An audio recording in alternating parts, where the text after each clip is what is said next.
See, this is the part where I wish I had facial tracking, because I'm just kind of grinning. I can't answer that. She's We'd have to grinning up pay a attention to storm. what comes to find out those answers. Hello, welcome to Metaverse Degen. I'm Lion. I'm Homeman Raptor, and we got a good guest here today, and that would be... And yes, My I'm name is kissing Moonarc. ass. Hi. Hi. Thank you very much, Moon, for joining us. It's an absolute pleasure getting to speak with you. Oh. Likewise. Eee. Thanks for having me. It is. No problem. What is it you are known for here in VRchat, and how did you get started in VR? Oh boy, oh boy, oh boy. So before I get to the lore, currently I am most known for being a staff member of... I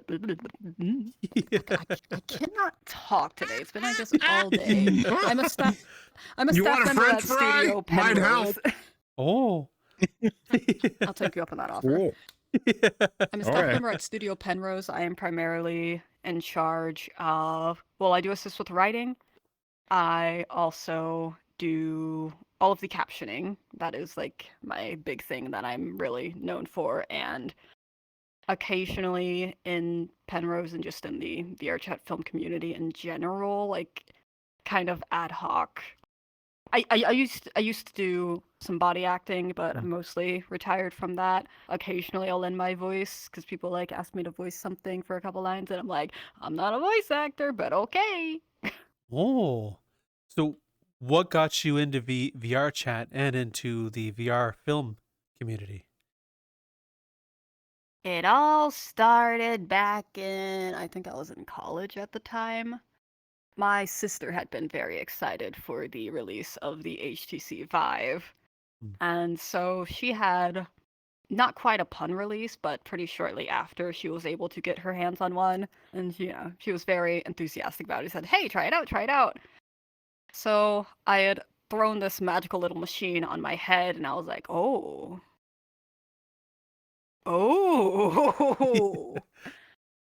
And so just kind of did a little bit of finagling around, seeing what was available at the time. Stumbled upon this funky little game called VRchat. And I was like, this could be very good or this could be very bad. And so I just kind of jumped in. I remember the date because I took a screenshot by accident. January 2nd, 2018. I was in one of the public VRchat avatars at the time. I was in the Thomas the Tank Engine world. I was sitting there and I was like, yes, this is what the internet was made for. So that's how I almost gagged on a fucking French fry when she said Thomas the Train Engine. I Don't die.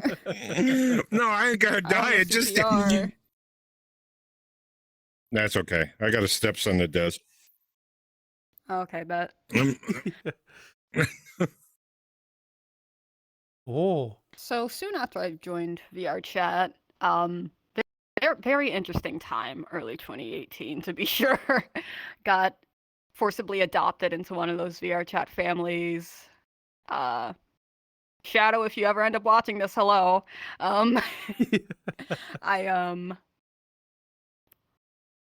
At the time, Ugandan Knuckles running around, and sometimes very amusing, sometimes very annoying. Most of the time very annoying, oftentimes racist. But I had just kind of been floating around VRchat, not really belonging to any particular community for a while. Just kind of had my fun with it, hung out with a few people.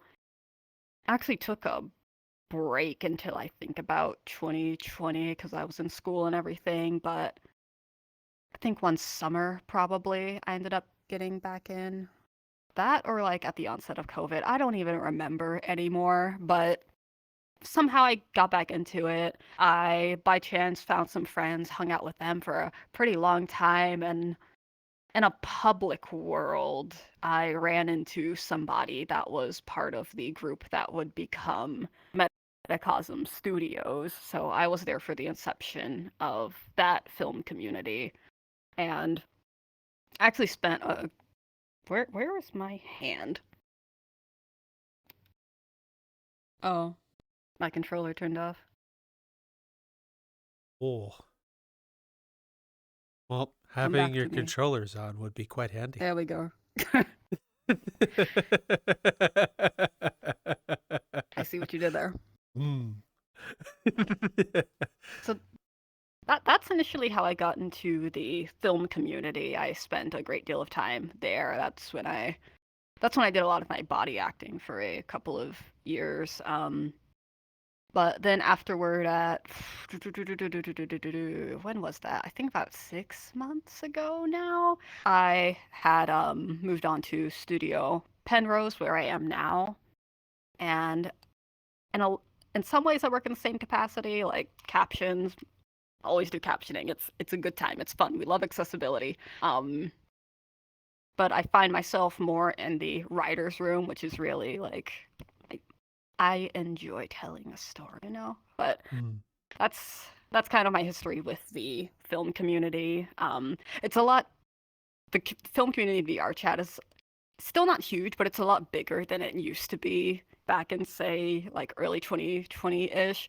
So I'm really happy to see that have happened and see all these films coming out, and even Raindance. The film festival has like the Raindance immersive section, and like actually got to show these films in VRchat that were made, which that's just so cool to think about. What was it like for you seeing your film you worked on in Raindance? It was kind of surreal. Like, I, of course, wasn't able to attend the physical festival, but we did come out to these events that were hosted in VR by Raindance, and it was just like, this feels so. It's like, is this the future? Is this real? It's just like, as a community, I think that was a really unifying experience for everybody to get to see what they've worked hard to create on the big screen and to appreciate each other's works. I just think that was really, really cool. I can only imagine what it was like seeing something you've worked on in an award festival of sorts for short films. I'm sure it was very enjoyable for all of you. Yeah, except for the part where we were like almost about to throw up out of anxiety, but like still a good time. Fair. Well, Very fond memory. yes, while everyone else is celebrating and clapping. Sorry. Basically. So you mentioned earlier that you started body acting. What made you want to switch from body acting into writing? What gravitated you that way? Honestly, I've always been a writer at heart. I always just always been a storyteller, enjoying, well, storytelling.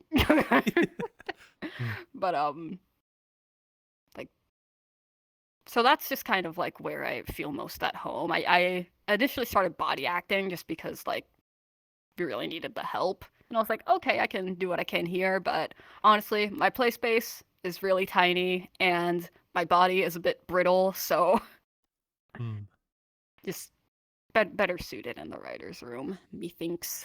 Oh, have you? What are some of your favorite moments in which you were body acting and or writing that stuck with you so far in your VR film career? Let me think for a second, actually. My memory is kind of garbage, as they say. I remember it's very silly. It's very silly. But when we were writing Emergence, the short film, we were just going over dialogue, which is something we're like, dialogue is difficult. But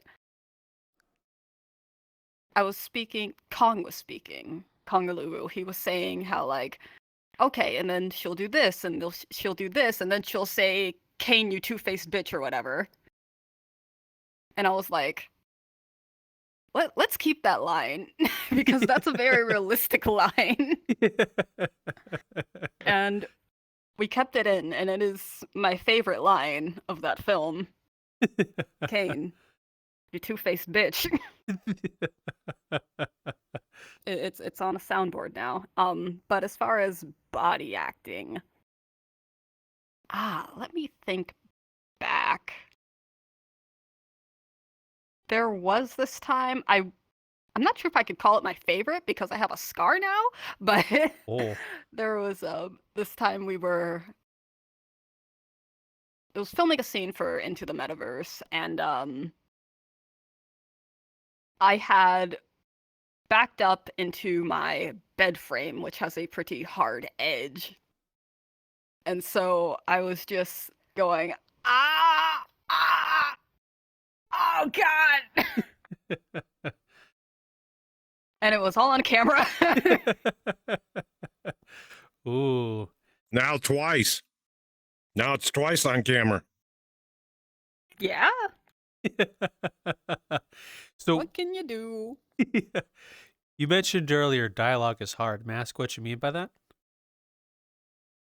Just figuring out what to have people say in a way that sounds natural. Like even now I look back at some of the dialogue I've written and I think, oh, that's stiff. Oh, would someone actually sit there and say all this? It sounds like a script, you know? Hmm. So there's like sounding like a script versus like some dialogue that's really immersive and believable. Like if dialogue is really, really bad, it can take you out of the experience altogether. So I try to craft dialogue that keeps you locked in, so to speak.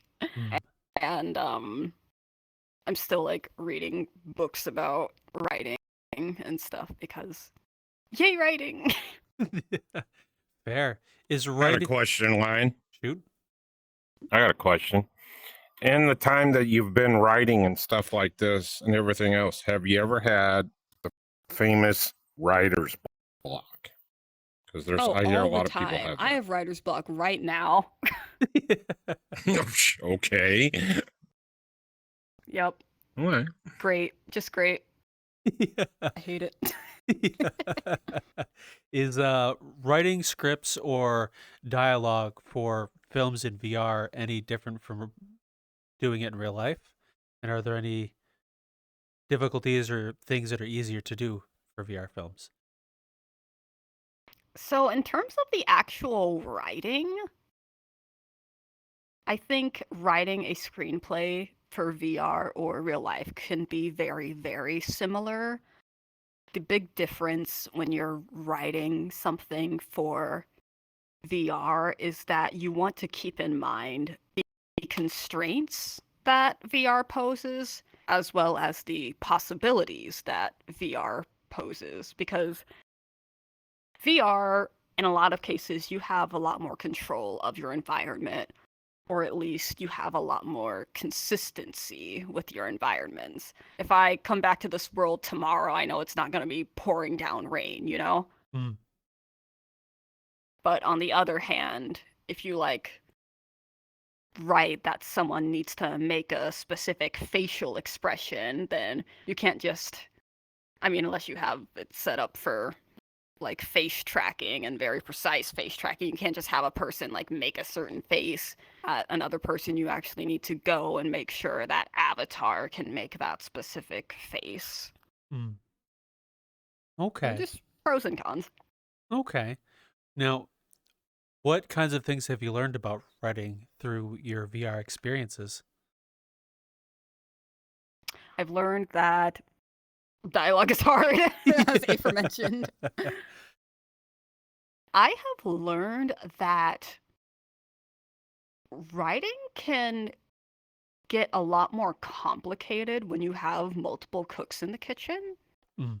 But it can also get a lot more creative because the people I work with, Studio Penrose, like, they have spat out some ideas I just would not have thought of at all. Mm. And likewise, I'll like point out certain things that maybe they weren't sure about, or like, hey, I've been thinking about this, or like, oh wow, I didn't think of that at all. So the collaborative aspect is something pretty new to me in terms of just like writing in general. I typically haven't collaborated with writing before, but I'm having that opportunity here. And it's a learning curve, it's a learning experience, but it's also really cool and really fun and really neat. Hmm. Okay. I have a more specific question about Emergence now. How long did it Mhm. take you and your team to write for Emergence? Oh gosh, I can't remember off the top of my head. I want to say, I want to say like maybe a month. I honestly do not remember off the top of my head. I'm Hmm. very bad with that, but I would say all things considered, we got that out relatively quick. Hmm. Well, that's good to know. Did you, for something about that length, is your team usually able to do something of the same time frame, or does some things take longer or shorter? I would say it depends on the film and like what it entails. Like, of course, if you look back at so our team also did, yeah, basically. Words. Give me a second. It's all good. Take all the time Our you team need. our team did the Yeah. Penrose Protocol as well. If you look on Metacosm's channel, we did the Penrose Protocol, and that, although it was also done in a relatively short amount of time, a considerable amount of that was the fight sequence, because there was just like a lot of rehearsal and like trying to, minimize clipping and like disconnect as far as timing. Our choreographer, Crispy, Hmm. he lives in Australia, and the rest of us lived in North America, so we're trying to both coordinate times to be able to film, as well as coordinating the actual action. So, like, most things with any type of, like, close combat or a lot of physical touch that needs to be precise is going to take a lot longer. Now, that's not in every case. Like, there are, like, if you take, for example, the filmmaker Legend, who's been going absolutely crazy with the, not like loco crazy, but like,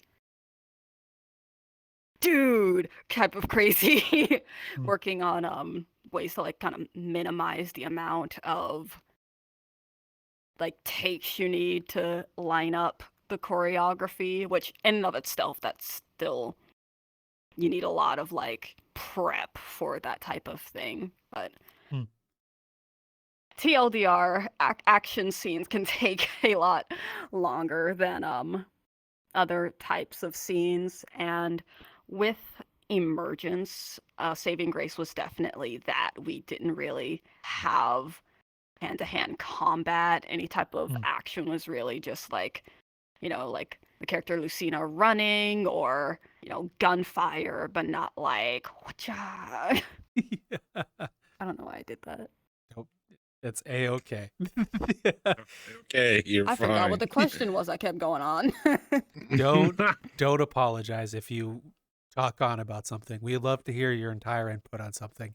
So we've had some previous guests go in like an hour and a half tangent on AI and other stuff, and we have zero problem with it. So don't apologize. Yeah, you're fine. I got a question for Line. Shoot. Moon, have you ever thought actually I got two questions. Okay. Who's your favorite author that got you in to where you get sorry, I drifted a little and I keep hitting my desk. Who's your favorite author and everything else? And does that author inspire you to write and everything else like this? And have you ever thought of if you ever thought of writing not a or a book or something like that in the real world?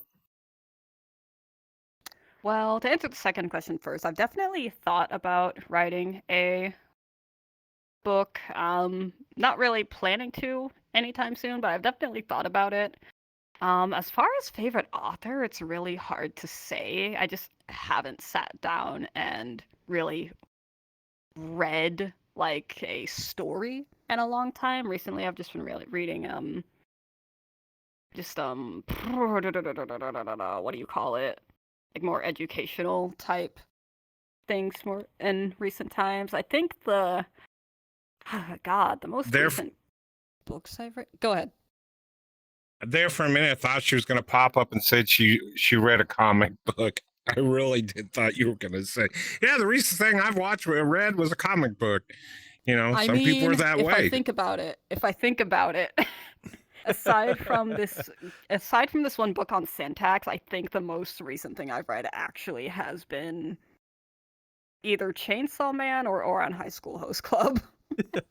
No, hey, it's still a book, no It'd matter be like what. that. Yeah, I think Okay. as far as books, the most recent I've read in terms of like narratives must be I have a friend that I'm slowly crawling through the Locked Tomb series with, and I should probably actually remember that author's name. God, that's really bad. Oh, I'm really bad with names, just in general. Terrible, terrible. it's all right. I do have a question for you. We were talking with Kong, and he mentioned that the Penrose Protocol is what led to your current projects, as well as the series that's being worked on. What were some moments for you as a writer that made you want to jump into this entire project? Mhm. Well, we had already kind of had this concept of the city of New Millennia that these events take place in, and I already got on well with Kong and Waffles and Lazy, etc., etc. And generally, most of the people involved in that idea of New Millennia, I was already invested in it, so it just felt natural to go ahead and join Penrose, Hmm. as in Studio Penrose, not Penrose fictional organization. Fair. I can understand that. What about as from a story or narrative perspective, what pulled you into wanting to work on the project? I just like the idea of having I'm really into world building, so just the potential of having this city where so many things can happen to so many different people who can come from so many different walks of life, and just really toying with all the nitty-gritty, like I'm the type of person that's just like, oh my gosh, let's make up names for all the different corporations that run this city. Okay, let's make some logos and let's like, what do we name this street? Like I'm that kind of person. Fair. Why is that the kind of thing you enjoy? Like, what about it do you like? Mm,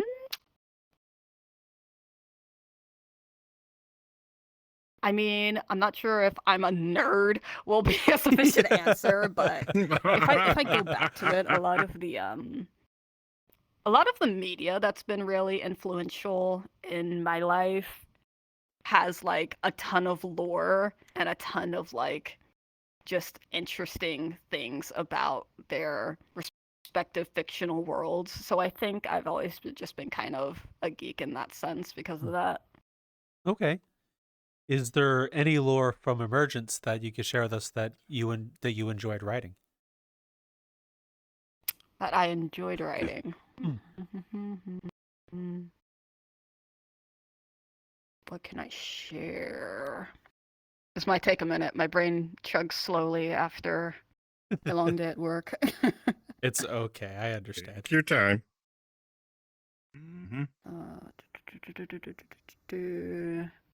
My alarm is going off and I just hear it vibrating. Shut up, you. Okay.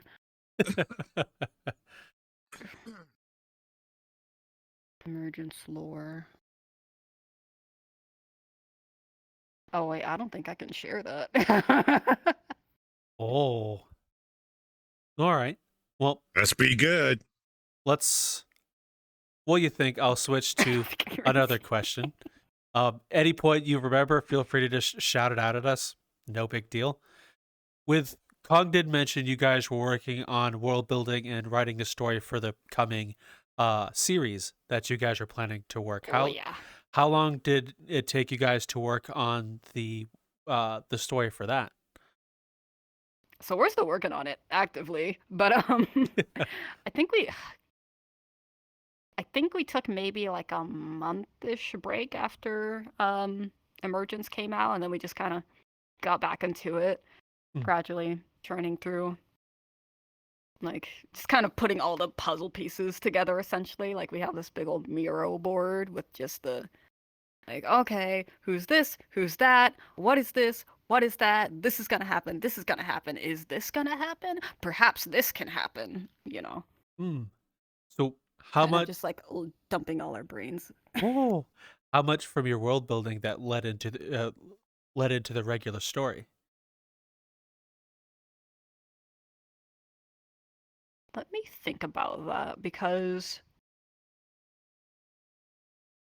most of the world building that's kind of solidified in the story right now has to do with the main organizations in the universe. Hmm. I'm thinking about how much I can share. Yeah, sorry for asking some questions that are leading to a specific outcome. Question for You're Lion good. You're when good. she's ready. You go ahead. I got a question. I just got a question for you when you're ready. Okay.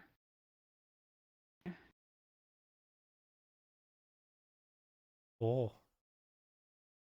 There's a lot of stuff that isn't cemented yet, as far as like new, like we've been actively throwing around ideas, like even today in the group chat. But there's a lot of stuff that isn't yet solidified, and that actually excites me because there's just that much more that we can use as we're writing. So we're still in like outlining type planning phases for this. So I'm excited to actually get into the screenplay, because that's kind of my bread and butter as far as all this goes. Okay. I know words. Yeah, I understand. I'll ask you first, then mine. Okay, as you said, you do a little bit of designing and creating in the worlds and stuff like this, and some of the signs and stuff like this. Where do you get your? Do you have any difficult in that field? And what some of this weird stuff that some of the weird signs that you come off the top of your head with? Because we used to do it all the time, just driving down the road. You know how they always get everything crammed together and it makes no sense. So as far as design, it's because asset wise we are very, very early on. So for me, it's the real difficulty is just kind of like getting it envisioned. Like I'll whip out my tablet and I'll open Krita and I'll like draw something or I'll scribble something and I'll be like, no. Basically how like any person who does art think like that. How it's just like, absolutely not, no, actually, maybe. And I'm not even an Okay, artist, I but, got you. know. I got you. I understand. Oh. Do you have any difficulty when you are working with it or anything like that in Blender or anything like that? Do you have difficulty in that situation, or do your ideas is passed to somebody else that does the blending work for you? Right. For the majority of our assets, we do go ahead and either commission those, or in some cases we can like kind of kit bash, say like an avatar plus a certain outfit. But a lot of our assets are, for the moment, outsourced in terms of development. We are working on. God, can I say that? Can I say that? Well, we're working on things. Things are being worked There you on. go. Personally, That's I'm not words. I'm not say a guru with Blender. I mean, I can use it. I can Hmm. like if you want a traffic cone, yeah, sure, dude. But A traffic I would not call cone. myself a wizard. Okay, I gotcha. All right. Okay. In Emergence, when you're we're working on the writing for that, were there any moments, emotions, or underlying things that wasn't necessarily spoken aloud, that you think wasn't portrayed in a way that most people would have seen? Hello. I'm interrupting the content you're currently watching, which is amazing content. You should go check out more of that, by the way. Either way, I'm actually here to make a request of you. Would you mind following us on any of your social media? We have a Discord. We're hanging out and doing things as well. We have some cool future projects we're kind of working on. You'll see hints of it in our Discord, or you can just come hang out and talk with us for updates and also chatting as well over on Twitter. You follow Lion Turtle 21, which is me. And you can get some other stuff over that way. We also have a Patreon, which we are doing some back of house content, like you see us as a friend group hanging out, or we also have an extra show we're working on. And with that said, we have two people who also joined our Patreon as well, which is Training Fangs and a Forbidden Zero. So thank you both. And thank you for watching the content, because none of this would be continued without people such as yourself. So thank you very much. I won't keep it any longer. I know how these can get really annoying. Enjoy. Let me think about that, because when you're involved in the writing of something, it's like you see things more as they were intended. Mm. I'm trying to think if there's anything that kind of like flew under a lot of people's noses. Or I think in some cases a couple of people did ask, like, hey, why did Lucina join Penrose if or like no, like why did Lucina call Kane a two-faced bitch? And it's like, oh well, if you look back, the Penrose logo was on the gun. And then it's like, oh well, why did Lucina join Penrose if Penrose is the one who yeeted her parents? And then you know, like some people can infer, okay, she's planning something, and other people don't quite infer that. Okay. Understood. What about one of the things that we asked Kong about is portraying the character's emotion or the emotion of a scene in VR. From a writer's perspective, how would you plan an emotional scene in VR? So as far as writing, I would definitely focus on, honestly, the facial expression can be secondary. The important thing in VR, at least for right now, is the body. Like, because of the limited range of expression, like, you really just need to, like, you know, you can't be like, Kane, you two-faced bitch. You're like, Kane, you two-faced bitch, you know?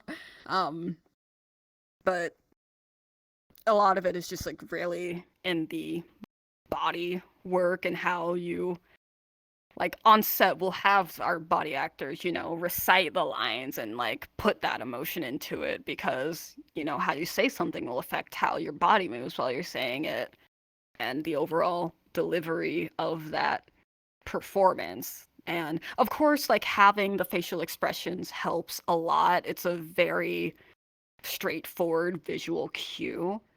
But I cannot emphasize enough how important the body work also is, as well as even just like less immediate things like the music or the color grading of the scene and the framing of the scene. Okay. So within writing for Emergence as well, how much was there anything in there that you wrote that you enjoyed or excited to see portrayed in film?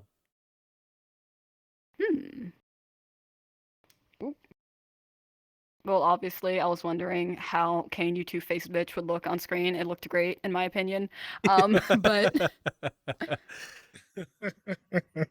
I was curious how how Kong would go for filming the scene where, Lucina gets this phone call that essentially just interrupts her life as she knows it, and then hearing those gunshots, I was really curious to see how he would go about that. Okay. How much what how much was different between what was planned for the scene versus what was ended up in the short film? So I would say, as far as writing goes, pretty much everything was one-to-one except for that kind of epilogue scene after the credits. Mm. Kong had this spontaneous idea like, hey, what about this shot? What about this shot that we And so we went out and tried it, and it worked out very well, in my opinion, especially with the it was unplanned, but there's like this train in that world that goes by, and that kind of like it calls back to, Lucina coming to New Millennia on the train. And also, like, this whole film kind of takes place at night, so you have this kind of, like, you see the sun. And I think that was just, like, very, very poetic. We didn't I don't even think we planned on using that world, but it just turned out very well. And happy accidents. We love happy accidents. Hmm. Interesting. So the imagery of the scene made it work. Yes, made it work very well. All right. Were there any bits of imagery from any of the other films you took place in, or even Emergence, that you enjoyed looking at or seeing?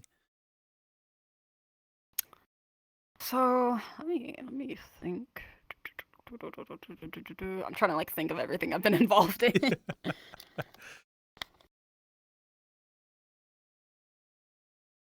I really like in Emergence, there's this the scene of Lucina running away from her home. I really, really like the way that looks, especially the shot of the moon. No narcissism intended. But I just really like the way that whole sequence played out. Hmm. So what about that scene that makes you like that specific scene? Honestly, I would say it's a mix of like the movement. You have this kind of sense of desperation. You have the movement of like that first person view of just like running through the forest, and then you're alongside Lucina. She's just going, and then like, just the moon above, indifferent to all this whackness. But I also really enjoy the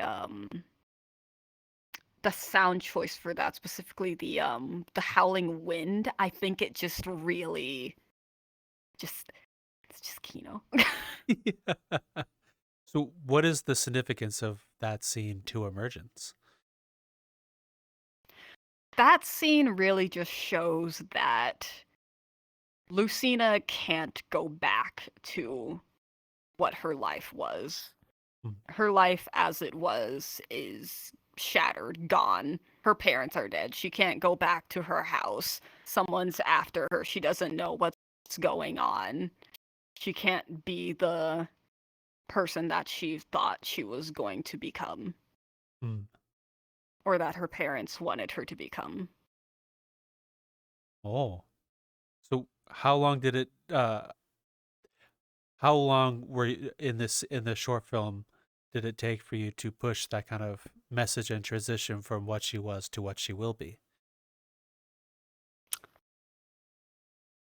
Let me think, because you have this. It starts with this text from Kane, pretty much, where it's a pretty short shot, but it shows that she's been talking with Kane about joining Penrose. It's latent. But then it comes to a head with, of course, someone breaking into her house and shooting up her parents. That just kind of just lays everything out. Like, okay, I guess I'm not going to work at Penrose as an upstanding person or whatever. I'm going to go work at Penrose because I want to bite Kane in the ass, not literally. Mm. And so she's, you know, she starts off anxious. Mm. And sure, that anxiety is still there. She has every right to be anxious, but now she's also angry and hurt and upset and confused and doesn't have any closure. She's messed up. She's messed up. Mm. Messed her all up. That'll mess anybody up. Mm.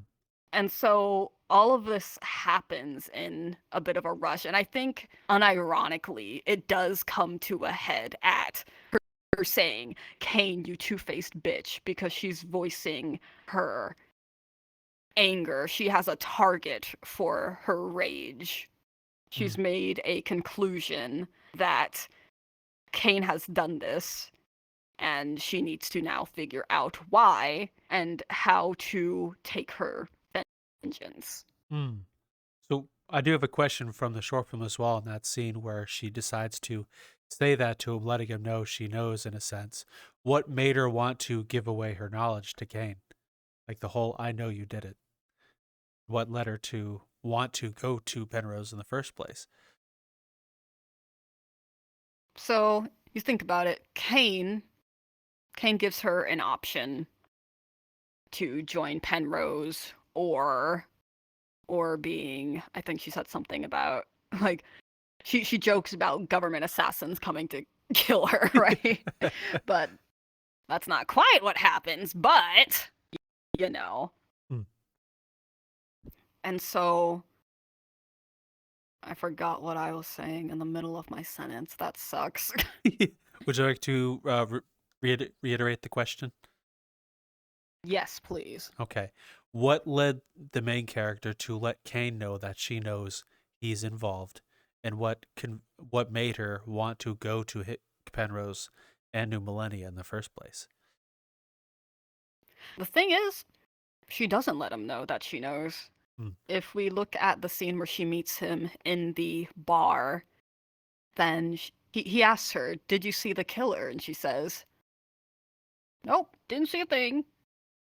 And we immediately get a flashback showing that she did see the killer and she saw the Penrose logo on the gun, which then piques the question, okay, why is she here? Why is she going to Penrose?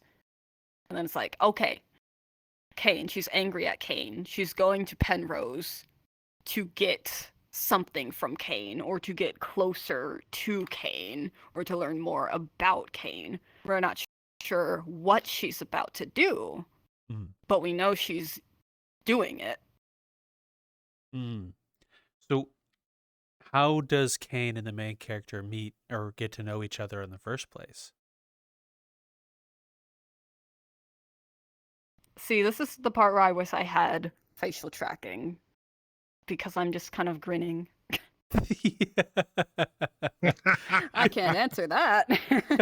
Oh, She's we'd have to bringing up pay a attention to storm. what comes to find out those answers. Indeed.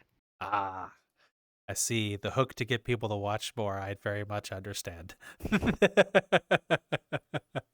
Because I personally would like to know, because you see all the interactions between them, but there isn't a whole lot inferred on how they even have each other on the phone or each other's phone numbers or anything of that nature. Mm-hmm. I will say that just based on the implications from their conversations, you can see via the text they're relatively friendly with one another. They've been talking for some time.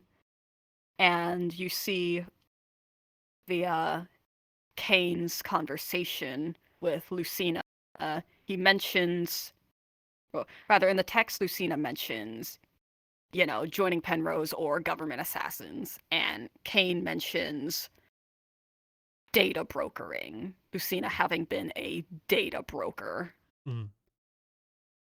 So I'll let the audience take from that what they will. Ah, alrighty. How would writing those scenes in order to like the transition between How many ideas did between the council of writers did it take to agree this is what we want? Gosh, I'm not so great on the numbers, but probably at least 5, 6, you know. There's a lot of throwing things at walls and scraping walls and getting new walls and throwing walls at walls. Oh, Just a lot of bouncing and seeing, you know, what fits, what works. hmm. Is there anything that was thrown away that you wish was in Emergence? Mm,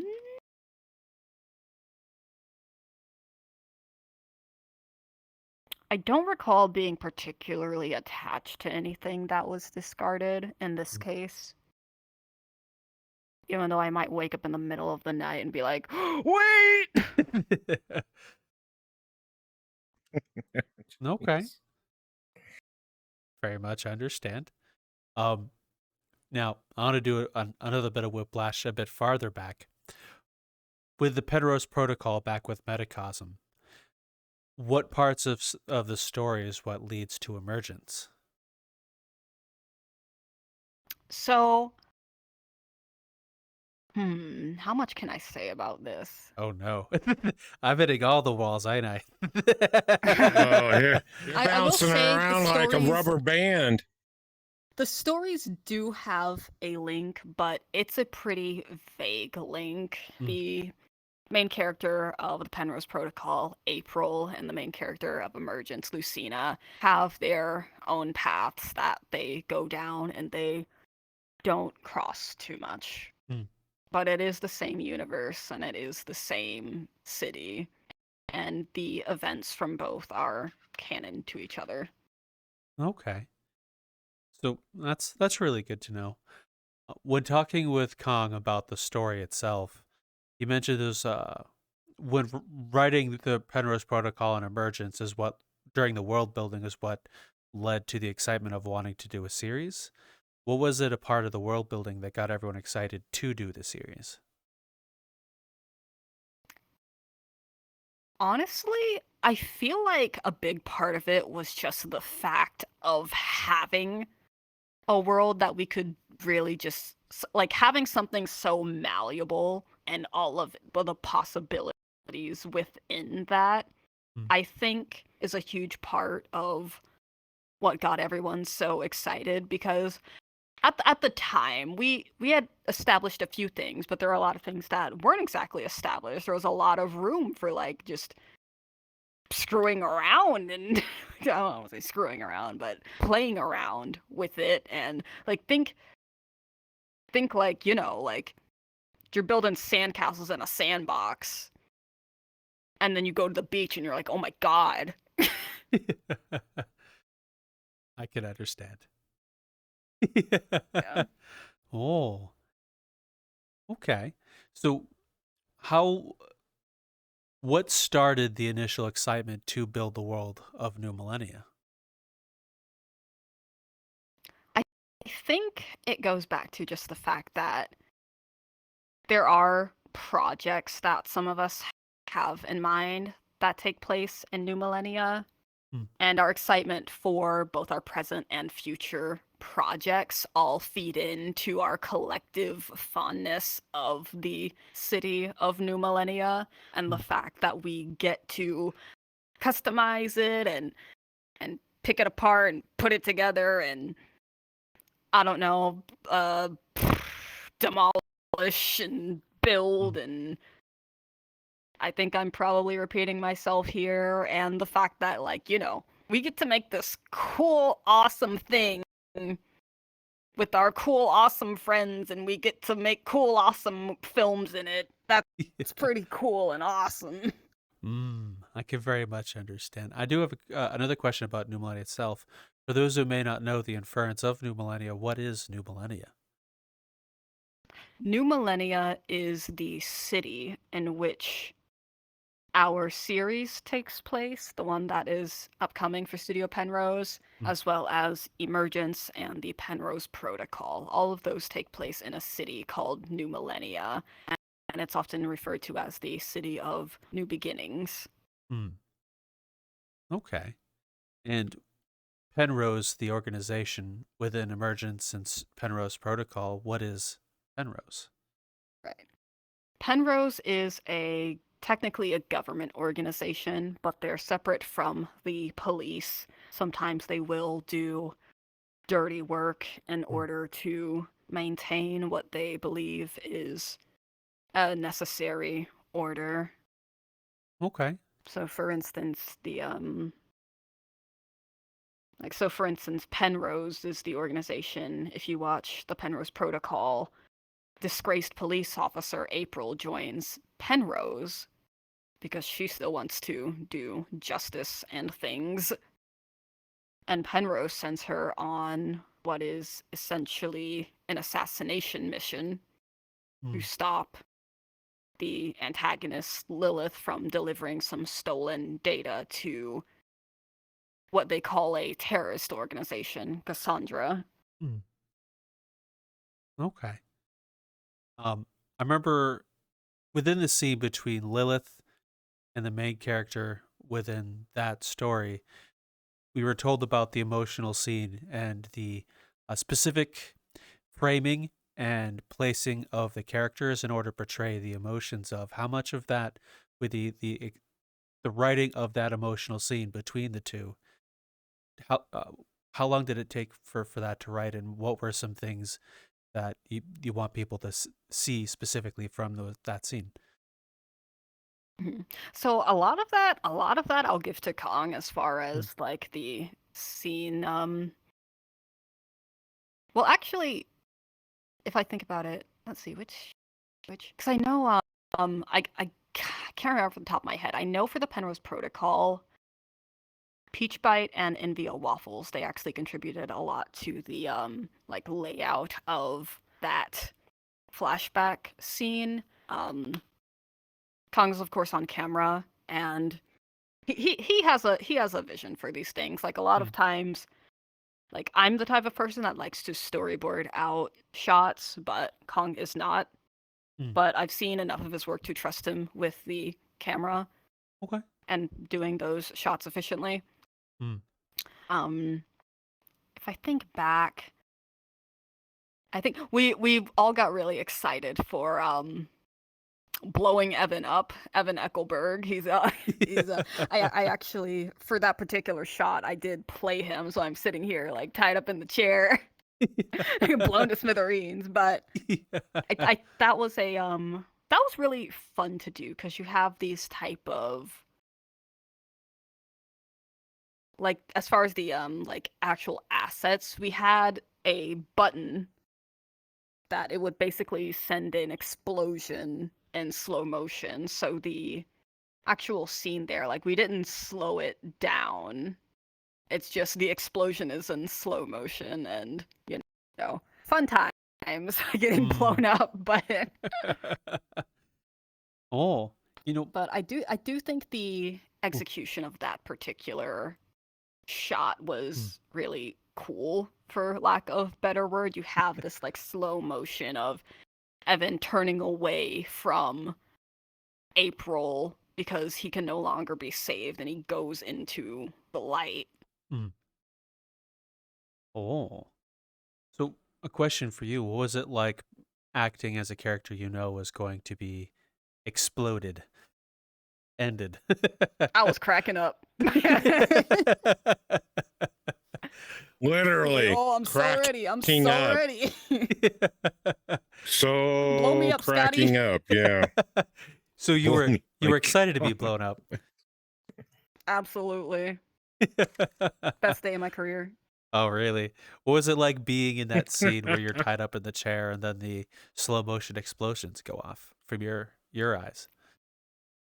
So I was a little stressed out because for slow motion, you want to have a really smooth motion. So I'm sitting there and I'm like, oh gosh, my head's jittery. I'm trying not to like move too much. I'm like, oh god, my neck is. But all things considered, I think it turned out pretty well. It was very bright. was definitely bright. Yeah. I can only imagine with a giant explosion slowly growing behind you. Yeah, it's a good time. Indeed. Uh, how long did it take to perfect that scene? The whole fight up through the floors to where the explosion happened. Honestly, all things considered, it went pretty well. Like, I don't think we really needed more than a few takes for most of the shots. I would say maybe a few more for like reaction type things. There's this one shot where there's like a smaller explosion and the hostages all go ah, and so we had to kind of time everybody up for that. But even then, it was only like I'd say 3-4 takes until we got a pretty decent outcome for that. I do know, particularly for the door when April and Marilyn were trying to kick down the door to the lab that Mr. Evan Eckelberg is tied up in. I believe it was Lazy and Waffles body acting for that. They really just like threw everything into like just trying to kick this door that doesn't exist in real life. But like looking at it, it's like wow, that's spot on. And that did take multiple takes if I recall correctly, but like that paid off. So when body acting a scene like kicking in a door with what kind of things do you as the actor or Kong as the director look for to try and choreograph kicking something or hitting something that don't exist, like in VR, for example? It's really just all in the weight, to be honest. Like you just kind of put this hypothetical like physics filter onto your brain and it's like does that make sense? Like if I'm trying to like kick my feet in this water, I'm not gonna go whoo, I'm gonna go like Okay. Terrible example, but I very much understand. I just wanted to know because with like for body acting in VR, I can only imagine trying to portray the physics of something that happens in VR, but there is no like real resistance to, because I don't have any experience in doing that kind of thing. That's why I asked. Yeah, like a lot of times it helps to have like an actual object there. Not necessarily the object you're interacting with in VR, but some type of placeholder, something similar to help you along. Have you interviewed Lazy yet? Nope, he's coming soon though. You're gonna have a great time interviewing Lazy about body acting because he is like he'll deny it night and day, but he is like the body actor. Yeah. Oh, what makes you say that? By him being the body actor? He's just really good at it. He actually like he does acting in real life as well, but in VR he's just very great at being not only expressive but also adapting that expressiveness to the specificities of the character he's embodying at the time. He really just has great technique as well, and you'll see him. I think he's in at least like at this point 10 different VR films. Yeah. Oh, He's highly sought after, and for a good reason. Well, I'm sure those with skill in something are usually always sought after, in one way or there, whether you're a really good writer or actor. Fair enough. So, last question: from going into VR to where you are, to when you started body acting, what was the moment that pulled you into it, that made you want to do this is the thing I want to try? So at the time, before Metacosmstudios was founded, I happened to share a Discord server with the founding members of that group. And Constantine, he had dropped that first trailer for Into the Metaverse, the one that was a gag trailer before it became an actual project. And I was like, oh wow, this is really neat. I really like the clean look of this. And so that's kind of what pulled me into VRchat as a film medium initially. And also because, like, I have this degree sitting here in entertainment media, and I'm like, should probably do something with that. Okay. So you went to school for entertainment media. How much of your schooling has bled into VR? It's very interesting because a lot of my, like, I find that a lot of the, like, traditional methods that I have for some things, a lot of people in VR just completely just basically do whatever they want. like, oh, screw that. Let's, like, a lot of workflow type stuff is very unique to the people doing films in VR. It's so variegated. It's actually really fascinating and cool. It's like you'll have one person who does, like, okay, I'm gonna storyboard out all my stuff and I'm gonna write this and this and this. I'm gonna make a note of what colors I want here. I'm gonna note down all my, camera stats and whatnot. And you'll have another person that's just like, okay, I got it. Whip out the VRC lens. Let's go. Mm. Oh, how Yeah, much? but as far as how much bleed there is, I would say there's some. There are definitely some things that, like, my senses are more keen to certain, like, aspects and just terminology in general for certain things that I would otherwise probably not pick up on because I wasn't much of a film buff coming up. And so taking those courses, I'm a lot more in tune to, like, the actual workings and, like, composition and especially just kind of like the visual language of film. I'm a lot more in tune to that now than I was, say, before college, which, oh gosh, it's so long ago now. Jeez. Oh, so what pulled you into entertainment media as a college course? What made you want to take that and go in that as a direction? I think it just goes back to wanting to tell stories. Hmm. My focus was mainly in out of everything more into screenplay. Hmm. So I did have a fun time screenwriting in class, and then there was a screenwriting club for a little bit. I was in as well. Okay. So how now I do apologize for the whiplash and the way the conversation flows ahead of time. You're Gucci. When you said earlier that the workflow in VR is unique, what about it fascinated you in terms of like your interaction with it? Mhm.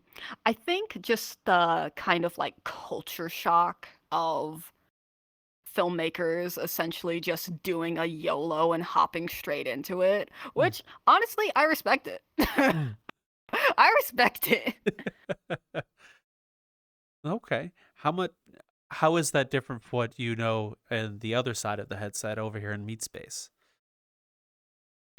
So Meat Space my experience in Meat Space is definitely more limited than it is in VR, but, like, because I've, like, kind of been around people that were like, I had a pretty strict professor as well. It was like, you need to, have your idea, you need to write a log line, you know, write the screenplay, you need to be able to pitch it, you gotta storyboard it, you better get that shooting script, color code that bitch, and just basically, like, all the pre-production stuff, which, if I weren't such a nerd for preparation, then I would be a bit miffed by it all, but because I am such a nerd for preparation, I'm like, cool! But other people aren't so down for that, and other people are like, I really only need my script and my assets and a couple of guidelines for what I'm filming, and I'm Gucci. And it works very well for some people, at least. Okay. What do you think your professors and the people you've interacted with in Meat Space would think about what you're doing now in VR? I am very curious what my professor would think, actually.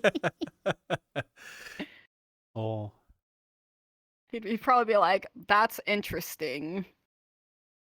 but where's your XYZ? Fair point.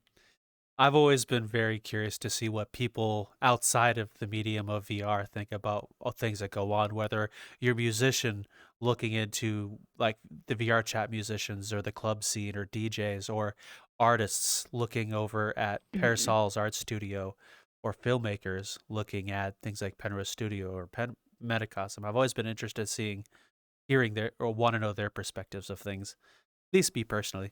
Yeah, because I feel like creative types, especially like some of them can be really uptight about things, but a lot of them are super open-minded. Hmm. They'll just be like, "Oh, wow, I haven't heard of this. I never thought about this. Oh, this is neat. Hmm. Oh, how about this?" Like, exceedingly chill. Because I do know people there are a lot of people outside of VR who kind of look at it and think if it's like the equivalent of playing a video game. But then when you see people like Penrose Studios making short films and planning an entire new series coming out, it kind of doesn't feel like that.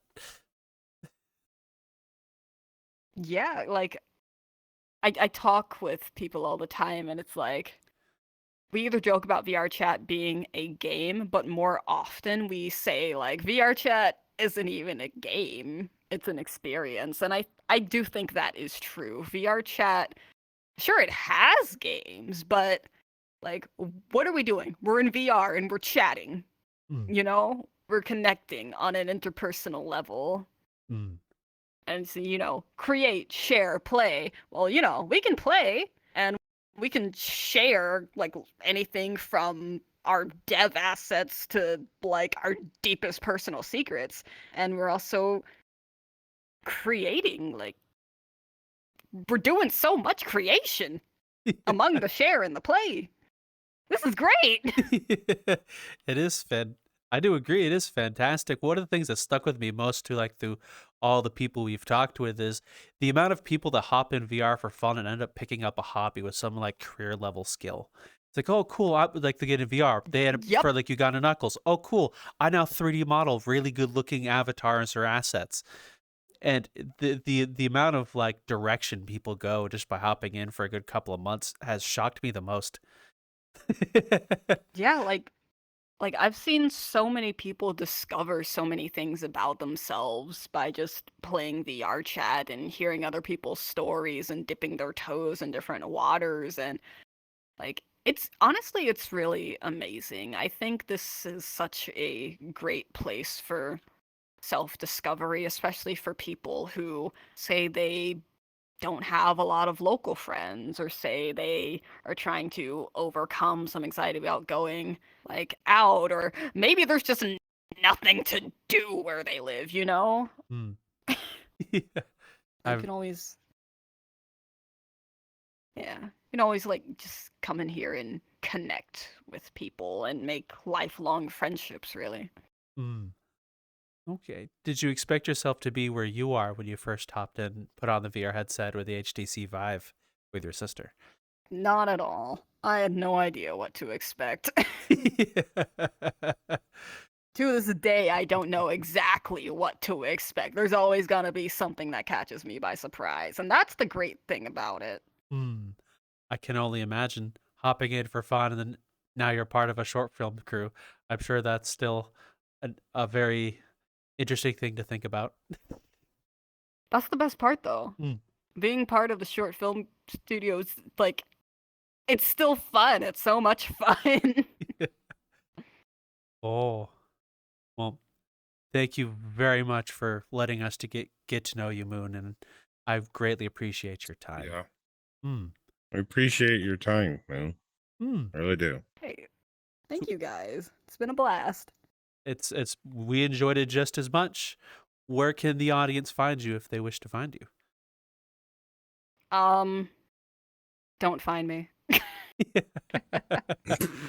I'll God. plug I'll plug Studio Penrose. I forgot what our is because somebody stole. I can't say stole, but took at Studio Penrose. I think it's like Penrose Pictures. I think it is. Let me like check the twoodles really quick. Twitter, never X. Ah, Yes, the X thing is a bit weird. No, we don't like her. I don't like her. We don't need. Don't like her. Nope. Heck, nope. Yeah. Don't Yeah, like that at one either. Penrose Pictures, that's what it is. And Studio Penrose on YouTube. You wanna check this out? I don't know why I did that. That was kind of cringe. Oh. Well, again, thank you. And thank you guys for watching with us and sitting here for this full hour. Well, hour and 10, 15 minutes. Raptor, you know the thing. Gotcha. Knowing that I'm in an Egypt room and everything else, standing in the pool, and you have two people sitting in the pool, for some reason, I feel like that statue that's peeing in it. I don't know why, but just don't quote me on it. So you guys have a good one, and hopefully you have a good date. We'll talk to you later. Bye.